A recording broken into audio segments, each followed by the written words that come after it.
Magandang umaga po sa inyong lahat at live mula dito sa Pag-asa Weather Forecasting Center. Narito na ang lagay ng ating panahon ngayong araw ng linggo, April 6, 2025. Makikita natin sa latest satellite images natin patuloy yung epekto ng Intertropical Convergence Zone, partikular na sa bahagi ng Mindanao, nakaka-apekto rito sa may bahagi ng Palawan. Ngayong araw, inaasahan natin yung malaki yung tsansa ng mga pag-ulan sa may bahagi ng Katimugan at kanlurang bahagi ng Mindanao at gayon din dito sa Palawan dulot ng ITCZ o Intertropical Convergence Zone. Yung hangin namang nagbumula sa Karagatang Pasipiko, ito yung easterlies, ay makakaapekto sa nalabing bahagi ng ating bansa. Mapapansin natin dito sa may Luzon, halos walang masyadong kaulapan, kaya inaasahan natin ngayong araw, mas maliit yung mga tsansa ng mga pag-ulan dito sa may bahagi ng Luzon. Bagamat posible pa rin yung mga isolated o pulo-pulong pag-ulan, pagkidlat, pagkulog. Gayon din sa ilang bahagi ng Kabisayaan.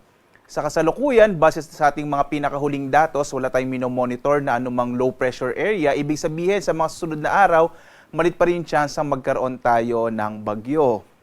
Dito nga sa Luzon, ang inaasa natin magiging lagay ng panahon ay mga pulo-pulong pag-ulan, pagkilat, pagkulog ang maranasan sa malaking bahagi ng Luzon. Asahan din natin na medyo mainit na panahon pa rin, lalo na bandang tanghali. Yung agwat nga ng temperatura sa Lawag, 25 to 33 degrees Celsius. Sa Baguio naman, 17 to 25 degrees Celsius. Sa Kamaynilaan, 24 to 32 degrees Celsius. Habang sa Tuguegarao, 24 to 32 degrees Celsius din. Sa Tagaytay naman, 23 to 30 degrees Celsius. Habang sa Legazpi, 25 to 32 degrees Celsius.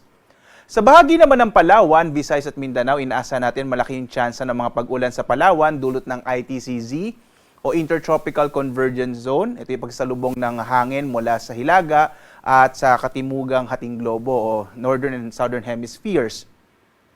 Agwat ang temperatura natin sa Calayan Islands ay 26 to 33 degrees Celsius.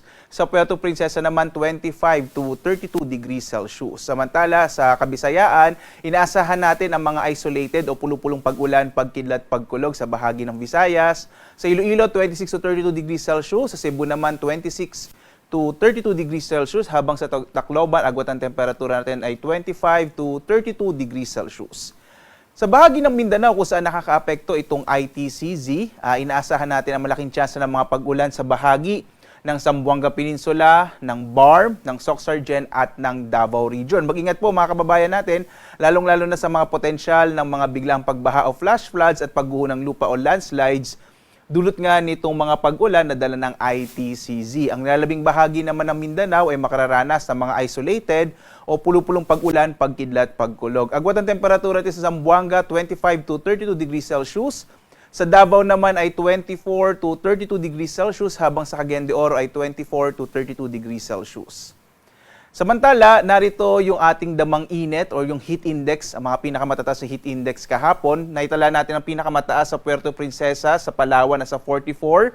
Sumunod ay sa Virac, Catanduanes, 43 degrees Celsius, habang ilang lugar na nakaranas na nasa danger level pa rin. At ito yung areas ng Dagupan, Kamiling sa Tarlac, Cuyo, Palawan, Iloilo City sa Iloilo, gayon din sa Dumangas, sa lalawagan pa rin ng Iloilo, sa La Carlota, Negros Oriental at sa Baybay, Leyte. So ito po yung mga lugar na kung saan nakaranas ng matataas na heat index or damang init. Kaya mag-ingat po yung mga kababayan natin. Ngayong araw, sa Metro Manila, nasa 35 to 39 degrees Celsius yung naging heat index.